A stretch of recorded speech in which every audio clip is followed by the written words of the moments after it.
আবু জাহেল, Utba, Saiba, Walid ইবনে মুগীরা, বড় বড় হৃষ্টপুষ্ট নেতারা মক্কার অলিতে গলিতে এলান করতে লাগলো, তোমরা কে কোথায় আছো? অমুক ময়দানে আব্দুল্লাহর পুত মুহাম্মদের বিচার হবে আজকে। আমাদের নেতা, আমাদের লিডার আবু জাহেলের সঙ্গে বেয়াদবি করেছে। হাজার হাজার মানুষকে অলিতে গলিতে এলান করে এই আবু জাহেলের নেতৃত্বে বিশাল আকারের একটা জনসমুদ্র হলো। এই জনসমুদ্রে আল্লাহর নবী, বিশ্ব নবীকে ডাকা হলো। আবু জাহাল অন্য অন্য লিডারদেরকে বোঝাইতে গিয়ে সামনে একটা পাথর ছিল, এই পাথরটা নিয়া আল্লাহর নবীর কথা বলতে বলতে আল্লাহর নবীর মাথা মুবারকের মধ্যে আঘাত করে ফেলল। আল্লাহর বিশ্ব নবীর রহমাতুল লিল আলামিনের মাথা মুবারক থেকে রক্ত বের হয়ে গেল। অনেক মানুষ ওই জনসমুদ্র থেকে আল্লাহর নবীকে সাহায্য করার জন্য উঠল, কিন্তু আবু জাহেল নিষেধাজ্ঞা জারি করে দিল, তোমরা কেউ উঠবা না, মুহাম্মদকে কেউ ধরতে আসবা না। যদি কেউ আজকে এই ময়দানে মুহাম্মদকে সাহায্য করো, মুহাম্মদের যেই পরিণতি হয়েছে তারও সেই অবস্থা হবে। কেউ সাহস করে না, মুহাম্মদ আরবির সামনে কেউ আসে না। আল্লাহর নবী, বিশ্ব নবী রহমাতুল লিল আলামিন একা একা মাথায় ধরে রাখলেন, কেউ সাহায্য করে না। এক পর্যায়ে আল্লাহর নবী ডাক দে বলে, আরবের লোকেরা, তোমরা কি জানো না আমি মুহাম্মদ যে এতিম নবী? তোমরা কি জানো না আমি মুহাম্মদের আব্বা নাই, আমি মুহাম্মদের আম্মা নাই, আমি মুহাম্মদের দাদাও নাই? আরবের লোকেরা, তোমরা যদি আমি মুহাম্মদকে ধরার জন্য না আসো, বলো না এই অবস্থাতে আমি মুহাম্মদের সেবাকে করবে? এইদিকে আল্লাহর নবী, বিশ্ব নবীর মাথা মুবারক থেকে রক্ত বের হতে লাগলো। আমির হামজার বান্দি দেখতে পাইল বিশ্ব নবী রহমাতুল লিল আলামিনকে আবু জাহেল রক্তাক্ত করেছে।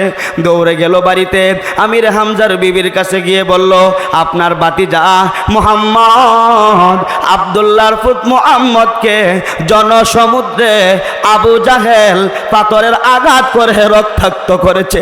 কিন্তু দুঃখের বিষয়, এই জনসমুদ্রে মুহাম্মদকে সাহায্য করার জন্য কেউ অগ্রসর হয় না।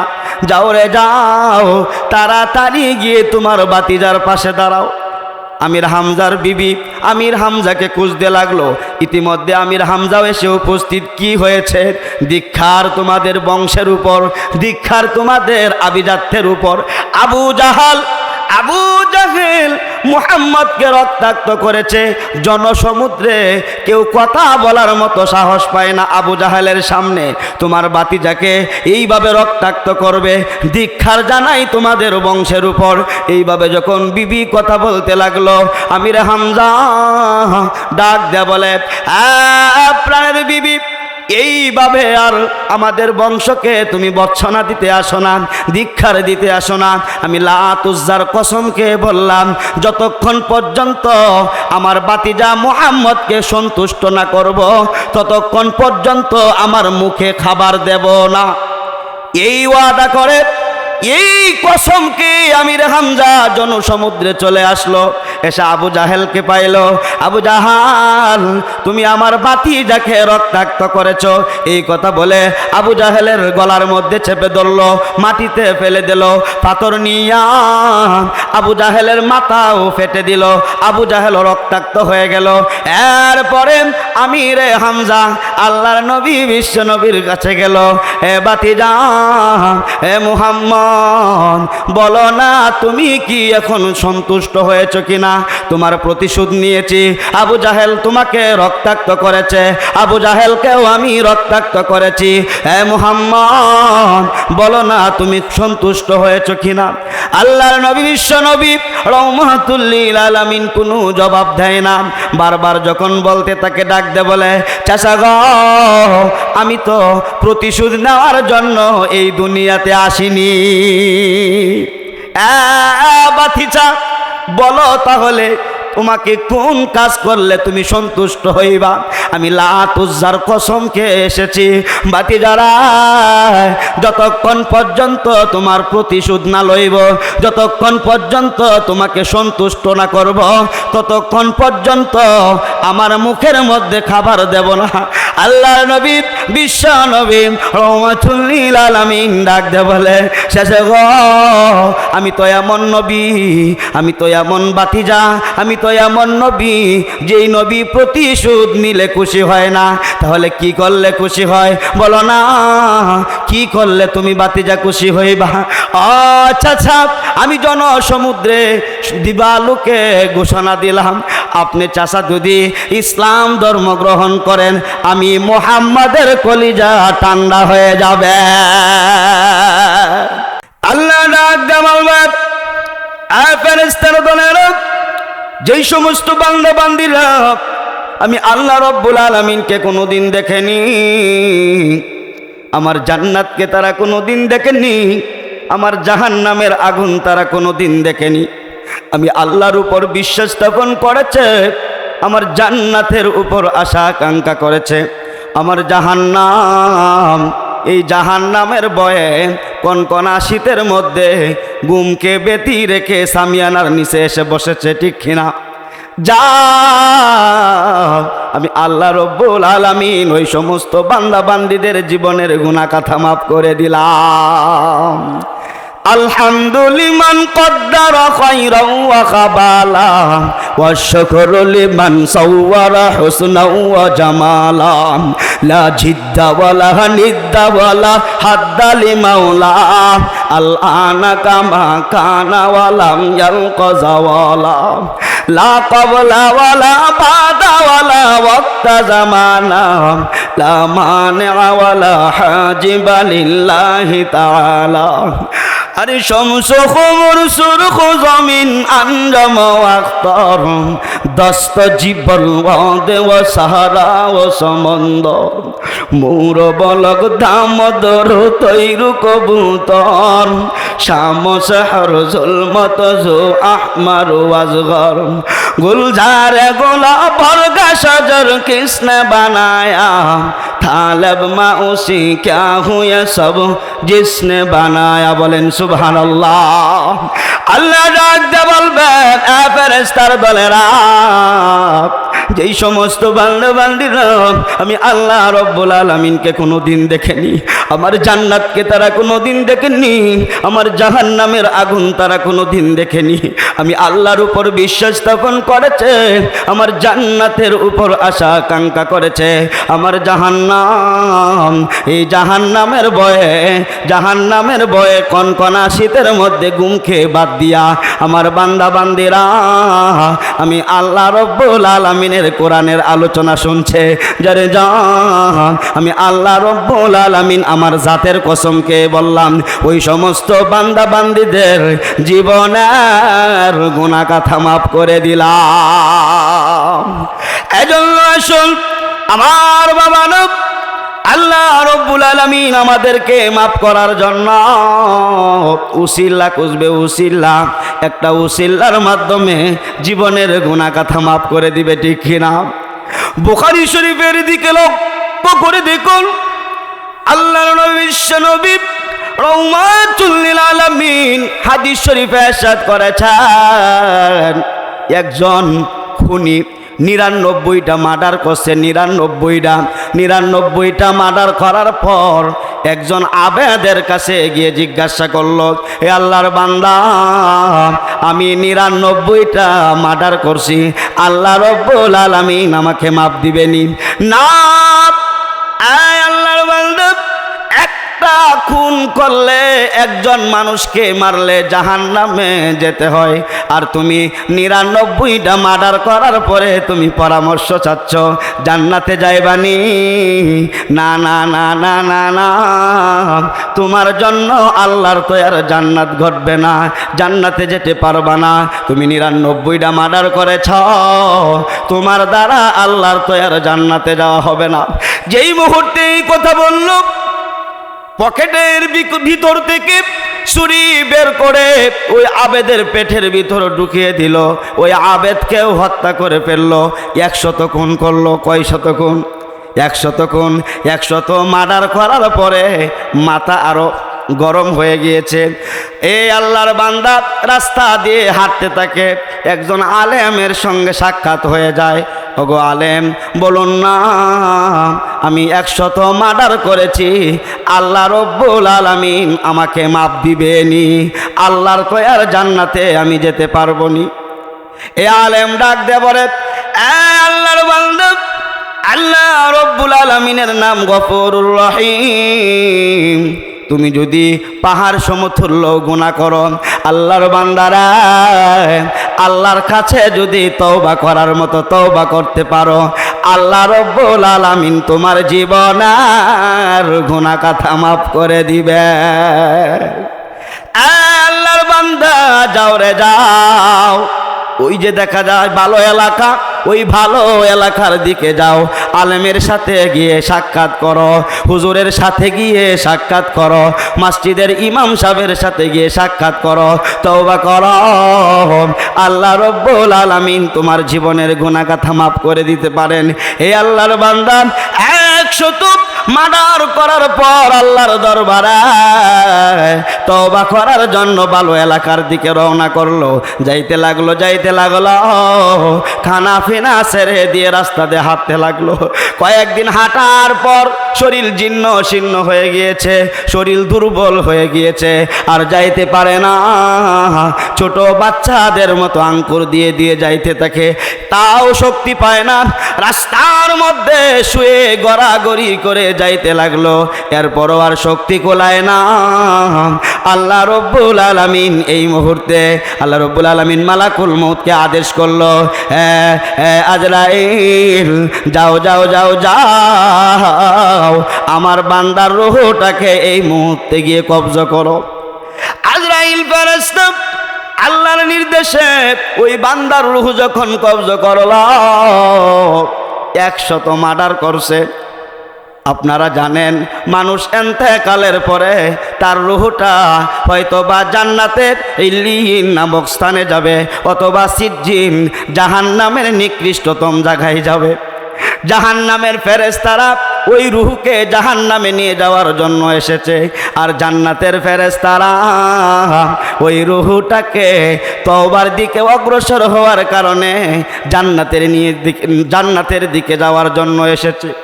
জান্নাতি ফেরেশতারা জান্নাতের দিকে টানে, আর জাহান্নামের ফেরেশতারা জাহান্নামের দিকে টানে। এইভাবে টানাটানি যখন করতে লাগে, আল্লাহ রাব্বুল আলামিন ডাক দিয়ে বলে, হে ফেরেশতারা দলেরা, এইভাবে আর টানাটানি করতে হবে না। আমি আল্লাহ রাব্বুল আলামিন তোমাদের জন্য একটা ব্যবস্থা করলাম। আমার বান্দার লাশটা থেকে, আমার বান্দার বডি থেকে তোমরা মাপ দাও, মাপ দিয়ে দেখো আমার বান্দার বডি ভালো এলাকার দিকে কাছে না তার বাড়িটা তার কাছে। যদি ভালো এলাকা কাছে হয়, আমার বান্দা ভালো এলাকার কাছে যাওয়ার কারণে আমার বান্দার সারা জীবনের গুনাহ কথা আমি মাফ করে দিব। বলেন সুবহানাল্লাহ। আবার ফেরেশতারা, আর আমার বান্দার লাশটা থেকে যদি বাড়িটা কাছে হয়, আমার বান্দা জাহান্নামে যাবে, আর আমার বান্দার লাশ যদি ভালো এলাকার কাছে হয়, তাহলে আমার বান্দা জান্নাতে যাবে। ফেরেশতারা বারবার মাপ দেওয়ার পর মাত্র 9 ইঞ্চি 1 বিঘা জায়গা মাত্র ভালো এলাকার দিকে কাছে পাইলো। আল্লাহ রাব্বুল আলামিনকে ডাক দিয়ে বলে, মাবুদ গো, তোমার বান্দার লাশটা থেকে আমরা বারবার মাপ দিলাম, মাত্র 9 ইঞ্চি 1 বিঘা জায়গা আমরা ভালো এলাকার দিকে পাইলাম। আল্লাহ ডাক দিয়ে বলে, ফেরেশতার দলেরা, যারে যা, এই ভালো এলাকার দিকে আমার বান্দার লাশটা মাত্র 9 ইঞ্চি 1 বিঘা জায়গা অগ্রসর হয়েছে। আমার বান্দা আমার রহমতের দিকে অগ্রসর আছে, আমার বান্দা আমার মাফের দিকে অগ্রসর আছে। এই 9 ইঞ্চি জায়গা রুসিল্লা আমার বান্দার জীবনের গুনাহ কথা মাফ করে দিলাম। আচ্ছা মানুষ বলো দেখি, রাত্র কেন কালো, চাঁদ সূরজ কোথা হতে পেল রে এত আলো? পশু পাখি কয় না কথা, মানুষ কেন কয়?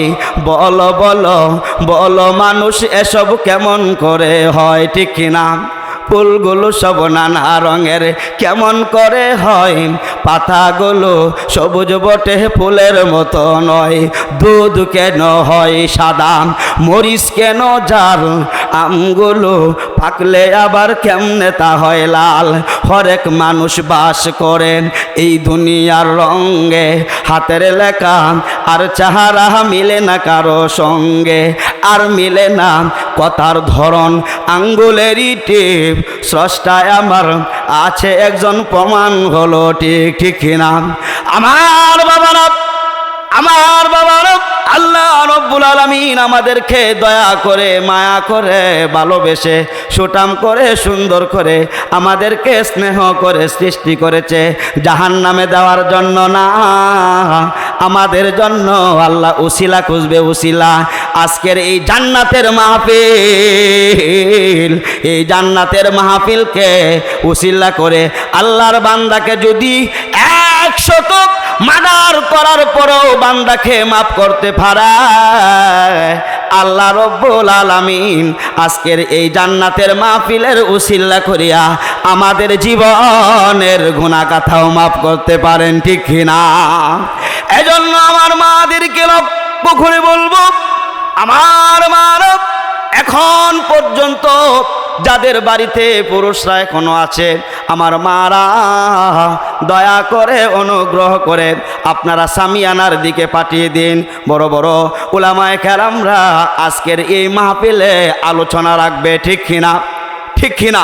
আমার মাদেরকে লক্ষ্য করে বলবো, আপনাদের জন্য একটা আমি হাদিস বলতে চাই। ওই হাদিসটা হলো আল্লাহর নবী, বিশ্ব নবী হাদিস শরীফে ইরশাদ করেছেন, ও দুনিয়ার মহিলারা, তোমরা যদি 4টা গুণ অর্জন করতে পারো, 5 ওয়াক্ত নামাজ আদায় করতে পারো, রমজান মাসের রোজাগুলো রাখতে পারো, এবং স্বামীর আনুগত্য করতে পারো, এবং নিজের 3.5 হাত দেহকে হেফাজত করতে পারো, আল্লাহর তৈয়ার 8টা জান্নাত তোমাদের জন্য খুলে দিবে। বলেন সুবহানাল্লাহ। আমার মারা একটু লক্ষ্য করে শুনুন, এক মহিলা মাদ্রাসার ছাত্রী, দাওরায়ে হাদিস পাস, ওই মহিলা মাদ্রাসার ছাত্রীকে বাবা বিয়ে দিবে, এই মেয়েকে বিয়ে দিবে, ছেলে খুঁজতেছে। মেয়ে যখন জানতে পারলো, মেয়ে বাবাকে ডাক দিয়ে বলে, বাবা গো, তুমি আমাকে অক্লান্ত পরিশ্রম করে আমাকে পড়াশোনার ব্যবস্থা করেছো, দাওরায়ে হাদিস মাস্টার্স পর্যন্ত পড়াশোনার ব্যবস্থা করেছো। বাবা, আমি শুনতে পেরেছি আমার জন্য তুমি ছেলে খুঁজতেছো, বিয়ে দিবা। বাবা, আমার একটা আবদার তুমি রক্ষা করবানি। কি আবদার রে মা, বল। বাবা গো, বাবা গো, আমি এমন একটা ছেলের কাছে বিয়ে বসতে চাই, যে ছেলেটা সারা জীবন রোজা রাখবে, রোজা। এমন রোজাদার ব্যক্তির কাছে আমি বিয়ে বসবো, যে রোজাদার ছেলে জীবনে কোনো দিন রোজা ছাড়বে না, সারা জীবন রোজা রাখবেন, এবং এই ছেলেটা সারা রাত দাঁড়াইয়া দাঁড়াইয়া নামাজ আদায় করবে, জীবনভর সারা রাত নামাজ আদায় করবে, কোনো রাত্রে ঘুমাবে না, সারা রাত নামাজ পড়বে। ওই ছেলেটাই প্রতিদিন পুরা কোরআন শরীফ একবার খতম করবে। বাবা গো, এমন একটা ছেলে যদি পাও, এমন একটা ছেলের সঙ্গে তুমি আমাকে বিয়ে দিবা।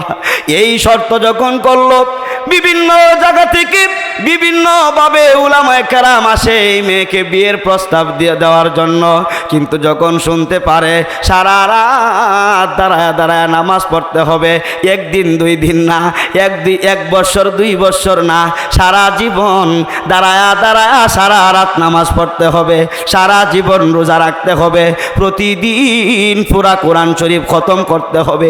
এই 3টা গুণ যেই ব্যক্তি অর্জন করবে, এমন একটা ছেলের কাছে আমি বিয়ে বসবো। আমার বাবারা, আমার যুবক ভাইরা, আমার মারা, একটু ভালো করে শুনুন। এই ছোট্ট ঘটনা থেকে আপনাদের জন্য অনেক কিছু শিক্ষণীয় আছে। এই মেয়ে যখন এই প্রস্তাব দিল, বিভিন্ন জায়গা থেকে উলামায়ে কেরাম বিয়ের প্রস্তাব নিয়ে আসে, কিন্তু যখন এই তিনটা শর্ত শুনে সালাম জানায়, না না না, এই মেয়েকে বিয়ে করা যাবে না, সারা জীবন রোজা রাখা সম্ভব না, সারা রাত সারা জীবন দাঁড়ায় দাঁড়ায় নামাজ পড়াও সম্ভব না, প্রতিদিন পুরা কোরআন শরীফ খতম করাও সম্ভব না, কেউ সাহস করে না, কেউ সাহস করে না। হঠাৎ একজন তীক্ষ্ণ মেধার অধিকারী এক আলেম এসে ওই বৃদ্ধকে ডাক দিয়ে বলে, আঙ্কেল, আপনার মেয়েকে আমি বিয়ে করতে রাজি। বাবারা, তুমি যদি আমার মেয়েকে বিয়ে করতে চাও, আমার মেয়ের পক্ষ থেকে তিনটা শর্ত আছে, এই তিনটা শর্ত তুমি মানতে পারবানি? হ্যাঁ, এই তিনটা শর্ত মেনে আমি আপনার মেয়েকে বিয়ে করব। তাহলে আসো। মেয়েকে দেখানোর জন্য নিয়ে যাওয়া হলো। মেয়ে পর্দার অন্তরাল থেকে ডাক দিয়ে বলে, দেখুন, আপনি যে আমাকে এসেছেন দেখার জন্য, আমার আব্বাজানের কাছ থেকে তিনটা শর্ত কি শুনেছেন? কহাত তিনটা শর্ত শুনে আমি তোমাকে বিয়ে করার জন্য এসেছি। মেয়ে ছেলে দেখলো, ছেলে মেয়ে দেখলো, দেখা দেখি হয়ে গেল, ফ্যামিলিভাবে আলাপ হয়ে যাওয়ার পর বিয়ে শাদিও হয়ে গেল। কয়েক বছর অতিবাহিত হলো। স্বামী স্ত্রীর মধ্যে একদিন কথার কাটাকাটি, স্বামী স্ত্রীর মধ্যে কথার কাটাকাটি করে ঝগড়া লেগে গেল। স্বামী ডাক দে বলে, বিবিরা, আল্লাহর নবী বিশ্ব নবী বলেছেন, দুনিয়ার মহিলারা, দুনিয়ার মহিলারা স্বামীর সঙ্গে ঝগড়া করা যাবে না, স্বামীর আনুগত্য করতে হবে। আল্লাহ ব্যতীত আসমানের নিচে জমিনের উপরে কাউকে সেজদা করা জায়েজ নাই, বিদায় আমি নবী এই আদেশ করিনি। আর যদি আল্লাহ ব্যতীত কাউকে সেজদা করার অনুমোদন থাকত, ও দুনিয়ার মহিলারা, আমি বিশ্ব নবী সর্বপ্রথম তোমাদেরকে আদেশ করতাম, প্রত্যেক মহিলারাই যেন তাদের স্বামীদেরকে সেজদা করে। ও দুনিয়ার মহিলারা, আল্লাহ ব্যতীত কাউকে সেজদা করা জায়েজ নাই, বিদায় তোমাদেরকে আমি নিষেধ করলাম। দুনিয়ার মহিলারা, আমার বাবারা, এক সাহাবী আল্লাহর নবী বিশ্ব নবীর দরবারে গিয়ে উপস্থিত তার কন্যাকে নিয়ে, ওগো নবী যে, আমার এই মেয়েটা বিয়ে বসতে চায় না, বিয়ে বসার জন্য একটু নসিহত করুন না। মেয়েটাকে জিজ্ঞাসা করলো, কেন রে মা, তুমি বিয়ে বসতে চাও না? মেয়েটা ডাক দে বলে, ওগো নবী যে, আমি আল্লাহর কসমকে বললাম, ততক্ষণ পর্যন্ত আমি বিয়ে বসবো না যতক্ষণ না জানতে পারবো একটা স্বামীর উপরে বিবির কতটুকু হক, আর একটা বিবির জন্য স্বামীর কতটুকু হক। ইয়া রাসূলুল্লাহ, ইয়া হাবিবাল্লাহ, নবীজি, ওগো আল্লাহর হাবিব, আমাকে একটু হক সম্পর্কে নসিহত করুন। আল্লাহর নবী বিশ্ব নবী ডাক দে বলে, ওরে মা, নসিহত শুনবানি? তাহলে শুনো। এই পৃথিবীর জমিনে একটা মেয়ের উপরে, একটা বিবির উপরে স্বামীর জন্য কতটুকু হক, আর স্বামীর জন্য, স্বামীর উপরে মেয়ের জন্য কতটুকু হক শুনবানি? তাহলে শুনো। তোমার স্বামীর নাকের ভিতর যদি ফোড়া হয়ে যায়, আর ওই ফোড়াটা ফেকে যায়, গলে যায়, রক্ত বের হয়, ফুস বের হয়, ওরে মা, আর এই ফুসটা যদি তুমি তোমার জিহ্বা দিয়ে চেটে চেটে পরিষ্কার করো, এরপরও তোমার স্বামীর হক আদায় হবে না। আপনার বিবি, তুমি আলেম, আমি আলেম, প্রাণের বিবিরা, তুমি কিভাবে আমি স্বামীর সঙ্গে ঝগড়ায় লিপ্ত হয়ে গেলাম? এমনও কথা আছে, দুনিয়ার মহিলারা, স্বামী যদি মঙ্গলবারকে বুধবার বলে, বুধবারকে বিশুদ্ধবার বলে, ও দুনিয়ার মহিলারা, তোমার স্বামী যদি দেখো তোমার প্রতি অসন্তুষ্ট হবে, তার সঙ্গে সঙ্গে কথা না বললে, ও দুনিয়ার মহিলারা, তোমার স্বামীর সঙ্গে সঙ্গে তুমিও মঙ্গলবারকে বুধবার বলিও, এরপরও তোমার স্বামীর সঙ্গে বিরোধিতা করিও না। প্রাণের বিবি, তুমি আলেম, আমি আলেম, প্রাণের বিবিরা, তুমি কিভাবে আমার সঙ্গে ঝগড়ায় লিপ্ত হয়ে গেলা, কথার কাটাকাটিতে লিপ্ত হয়ে গেলা? বিবিরা, এই ব্যাপারে তোমার কি গুনাহ হবে না? তুমি তো জানো। বিবি ডাক দে বলে, প্রাণের স্বামী, আপনি হলেন আমার ওয়াদা ভঙ্গকারী স্বামী। ওয়াদা ভঙ্গকারী স্বামীর সঙ্গে বিরোধিতা করলে গুনাহ হয় না? বলেন নাউজুবিল্লাহ। বিবি যখন স্বামীর সঙ্গে এইভাবে তর্ক করতে লাগলো, স্বামী ডাক দে বলে, বিবিরা, তুমি আমাকে কিভাবে ওয়াদা ভঙ্গকারী বললা? আগে বলতে হবে। বিবি ডাক দে বলে, প্রাণের স্বামী, আপনি আমাকে বিয়ে করার পূর্বে আমি শর্ত দিয়েছিলাম, আপনি আমার সঙ্গে ওয়াদা করেছিলেন সারা রাত জীবনভর দাঁড়ায়া দাঁড়ায়া নামাজ আদায় করবেন। একদিন 2 দিন না, 1 মাস 2 মাস না, 1 বছর 2 বছর না। প্রাণের স্বামী, আপনি আমার সঙ্গে ওয়াদা করেছিলেন সারা জীবন সারা রাত দাঁড়ায়া দাঁড়ায়া নামাজ পড়বেন। আপনি আমাকে বিয়ে করার পর থেকে আজ পর্যন্ত কোনো রাত সারা রাত দাঁড়ায়া দাঁড়ায়া নামাজ পড়তে দেখিনি। ও প্রাণের স্বামী, আপনি তো আমার সঙ্গে ওয়াদা ভঙ্গ করেছেন, আমার ওয়াদা পালন করেননি। অতএব ওয়াদা ভঙ্গকারী স্বামীর সঙ্গে বিরোধিতা করলে গুনাহ হবে না।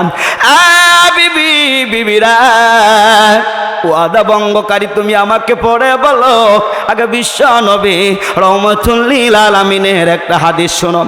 আল্লাহর নবী বিশ্ব নবী রহমাতুল লিল আলামিন হাদিস শরীফে ইরশাদ করেছেন, আমার উম্মতেরা, যারা এশার নামাজ জামাতের সহিত আদায় করবা এবং ফজরের নামাজ জামাতের সহিত আদায় করবা, আল্লাহর কুদরতি অন্তর খুশি হইল।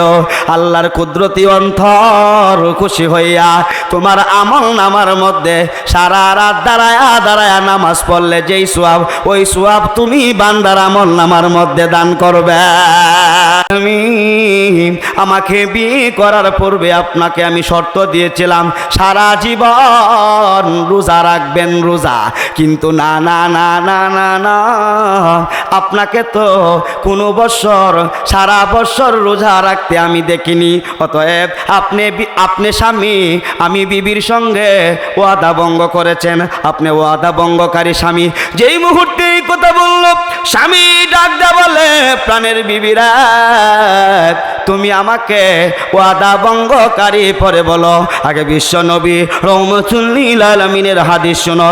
আল্লাহ নবী বিশ্ব নবী রহমাতুল লিল আলামিন হাদিস শরীফে ইরশাদ করেছেন, ও দুনিয়ার মানুষরা, ও আমার উম্মতরা, শোনো রে, যারা রমজান মাসের রোজাগুলো রাখবা, রমজান মাসের রোজা রাখবা, রমজান মাসের পরে একটা মাস আছে, ওই মাসটার নাম হলো শাওয়াল মাস। শাওয়াল, এই শাওয়াল মাসের 6টা রোজা রাখবা।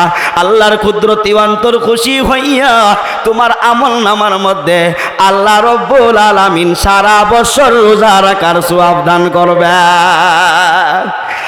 আপনার বিবি, যেই বছরে আমি তোমাকে বিয়ে করেছি রে, ওই বছর থেকে নিয়ে আজ পর্যন্ত প্রাণের বিবি কোনো বছর রমজানের রোজা তো আমার ছুটেনি, শাওয়াল মাসের 6টা রোজাও ছুটেনি। মা বোনরা, এই 6টা রোজার নাম রাখছে সয়ালির রোজা, ঠিক কিনা? সয়ালির রোজা নাম রাখছে। আপনার বিবি, তোমাকে বিয়ে করার পর থেকে কোনো বছর আমার রমজানের রোজা ছুটেনি এবং শাওয়াল মাসের 6টা রোজাও ছুটেনি। বিশ্ব নবীর হাদিস অনুযায়ী আমি সারা বছর রোজা আদায়কারী। বিবির মাথা আরেকটু নতে হলো, ডাক দে বলে, নিম্নগামী হইয়া ছোট্ট আওয়াজে ডাক দিয়া বলে, প্রাণের স্বামী, আর একটা শর্ত আছে, আর একটা ওয়াদা করেছিলেন। কি ওয়াদা? ও প্রাণের স্বামী, আপনি আমাকে বিয়ে করার পূর্বে শর্ত দিয়েছিলাম প্রতিদিন পুরা কোরআন শরীফ একবার খতম করতে হবে।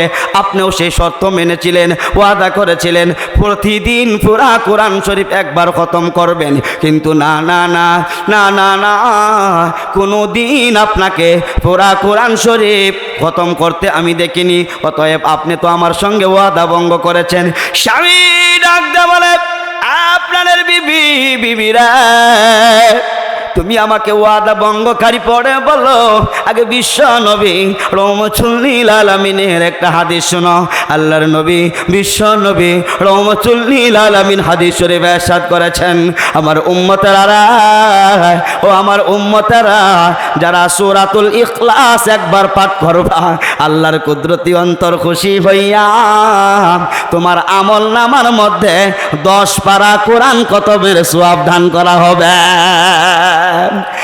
আপনাদের বিবিরা, যেই দিন থেকে আমি তোমাকে বিয়ে করেছি ওগো বিবি, ওই দিন থেকে নিয়ে আজ পর্যন্ত কোনো দিন সূরাতুল ইখলাস 3 বার পাঠ করতে ভুলিনি, বলেন সুবহানাল্লাহ।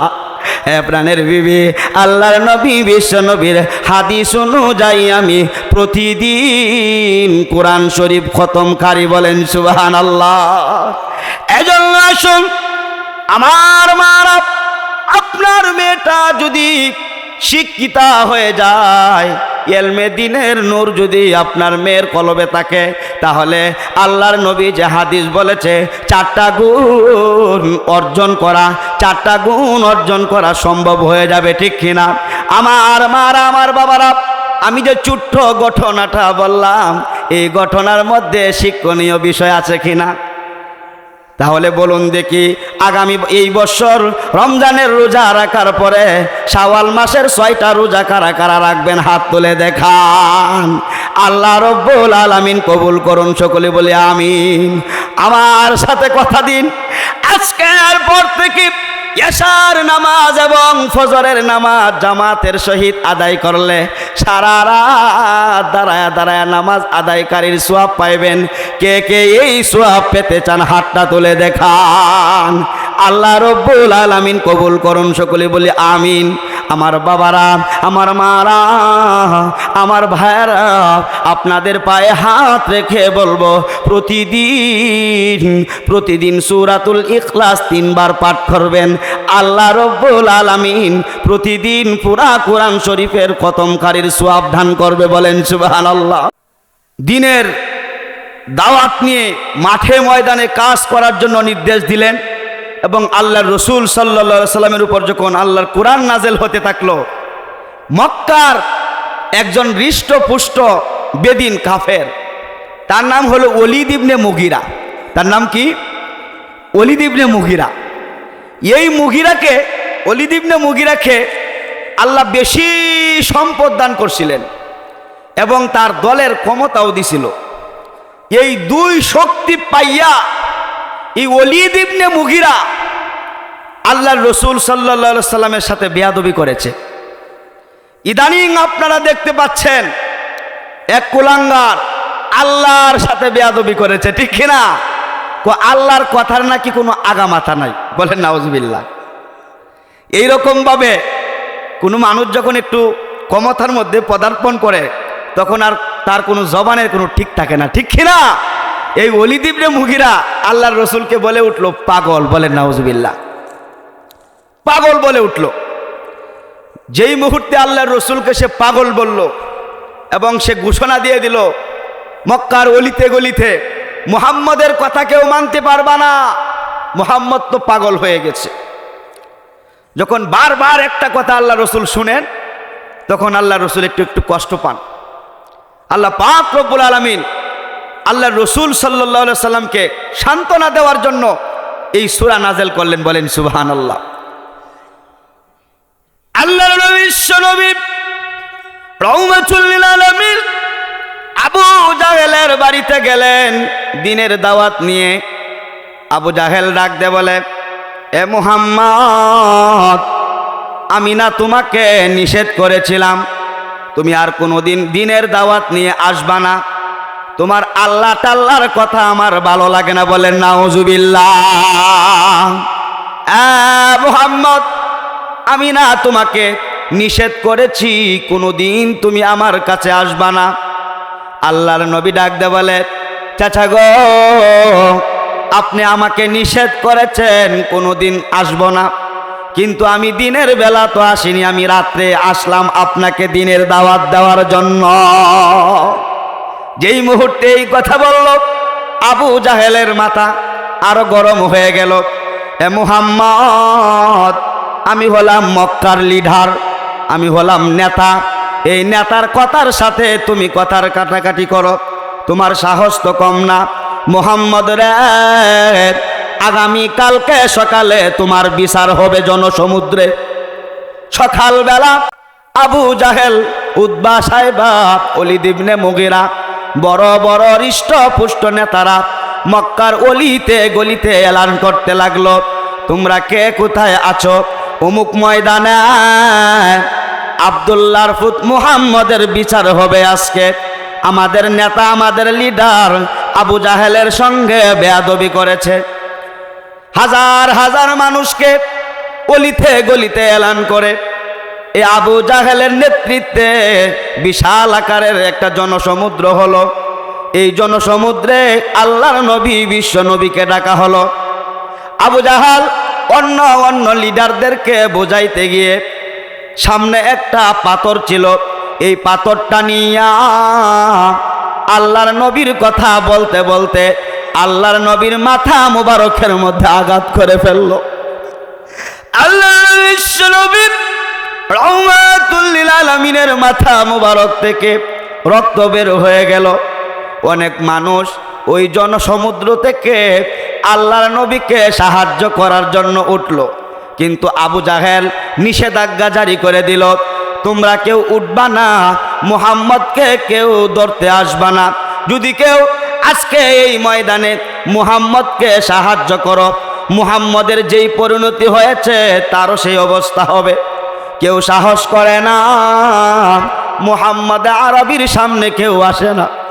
আল্লাহর নবী, বিশ্ব নবী রাহমাতুল লিল আলামিন একা একা মাথায় ধরে রাখলেন, কেউ সাহায্য করে না। এক পর্যায়ে আল্লাহর নবী ডাক দে বলে, আরবের লোকেরা, তোমরা কি জানো না আমি মুহাম্মদ যে এতিম নবী? তোমরা কি জানো না আমি মুহাম্মদের আব্বা নাই, আমি মুহাম্মদের আম্মা নাই, আমি মুহাম্মদের দাদাও নাই? আরবের লোকেরা, তোমরা যদি আমি মুহাম্মদকে ধরার জন্য না আসো, বলো না এই অবস্থাতে আমি মুহাম্মদের সেবাকে করবে? এইদিকে আল্লাহর নবী, বিশ্ব নবীর মাথা মুবারক থেকে রক্ত বের হতে লাগলো।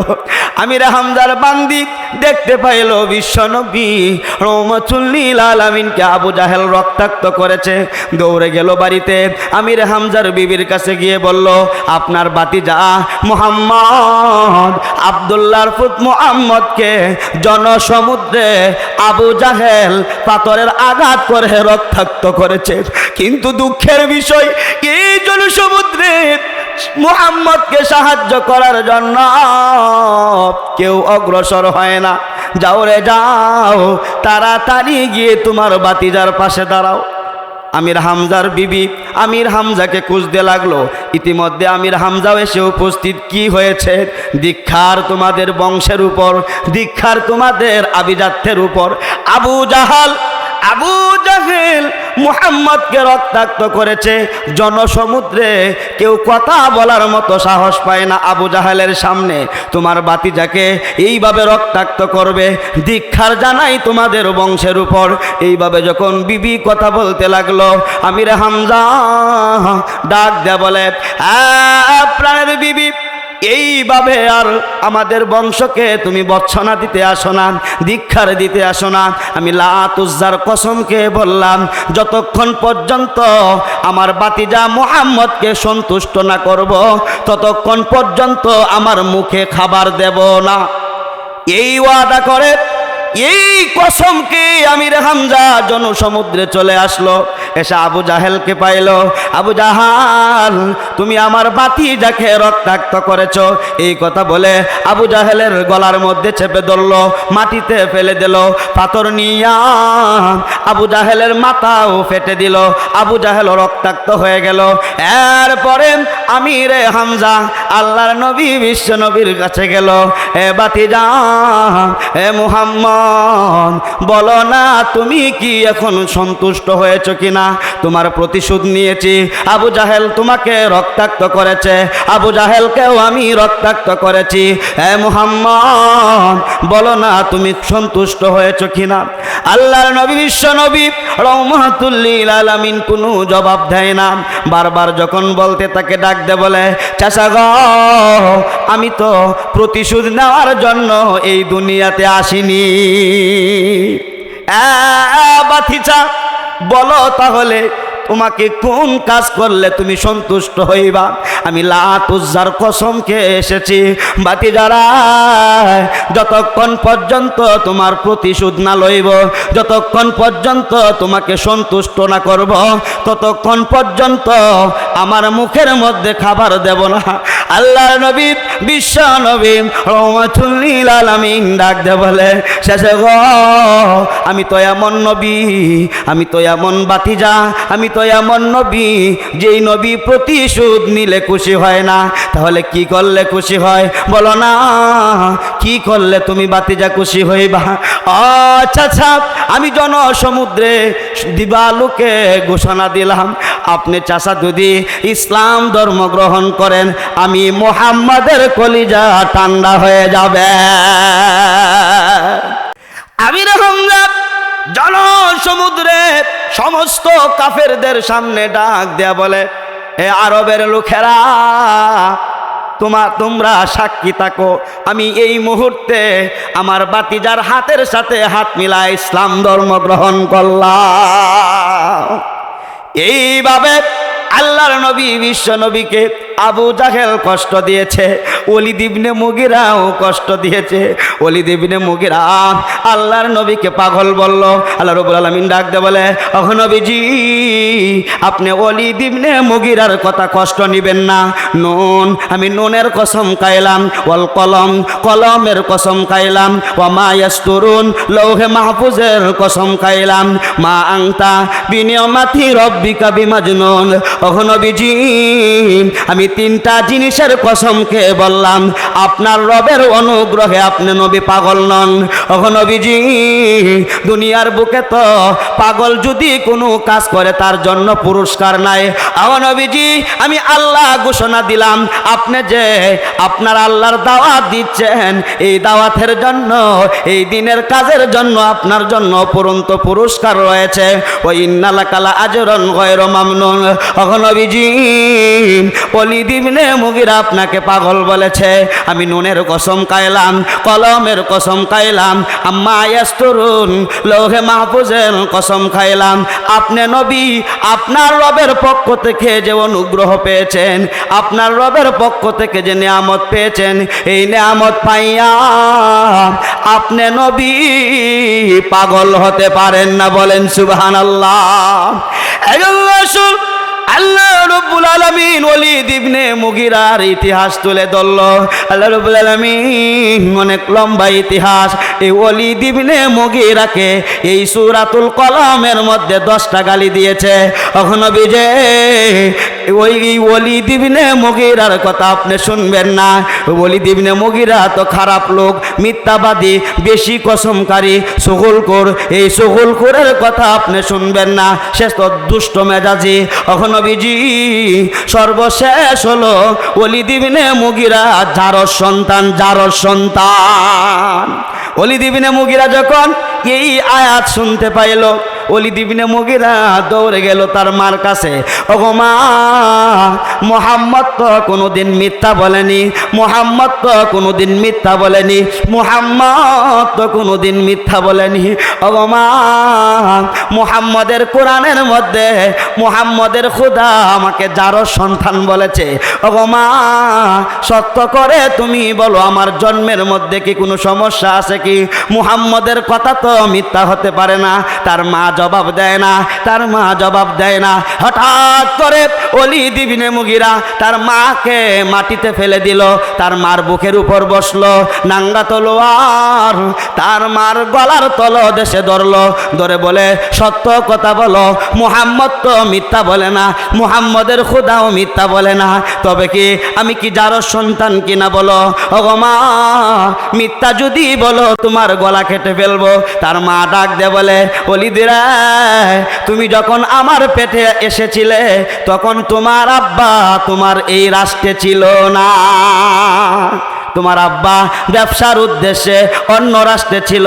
বাবারা, তোমার আব্বাকে আমি ফাঁকি দিয়েছি, আমি জিনার মতো বেবিচারের মতো গুনায় লিপ্ত হয়েছিলাম। এই বেবিচার অবস্থায় তুমি আমার পেটে এসেছ। মুহাম্মদের কথা সত্য।